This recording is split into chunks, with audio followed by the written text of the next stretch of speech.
কিন্তু কিন্তু আমি শুনিনি। বিদায় বন্ধুরা, এবার আমি চলি।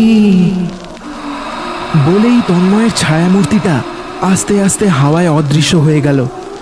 তারপর কিভাবে যেন ঝপ করে কারেন্টটাও চলে এলো, যেন তন্ময় যেতে যেতে আলোটা ফিরিয়ে দিয়ে গেল।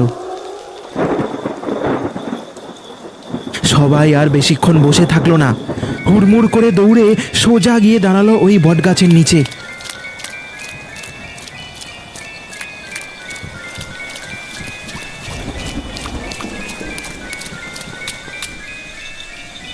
তারপর যা দেখলো তাতে ওদের সারা গায়ের রক্তটা যেন জমে বরফ হয়ে যেতে শুরু করলো।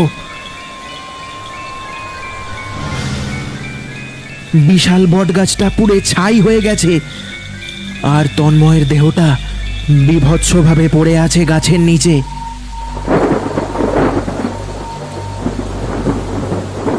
সারা শরীরটা পুড়ে ঝাল চামড়া উঠে গেছে, চোখগুলো বাইরে ঠেলে বেরিয়ে এসেছে, মুখটা হাঁ করা। বেচারা মরার আগে খুব ভয় পেয়েছে। আমি ভাবতেই পারছি না, তন্ময় আর আমাদের মধ্যে নেই। মরে গিয়েও ও আমাদের সাথে দেখা করতে এসেছিল, তবে ও যেতে যেতে একটা বড় শিক্ষা দিয়ে গেল আমাদের। আর যাই করো না কেন, প্রকৃতিকে কোনোদিনও অবহেলা করো না, না হলে প্রাণের ঝুঁকি হতে পারে।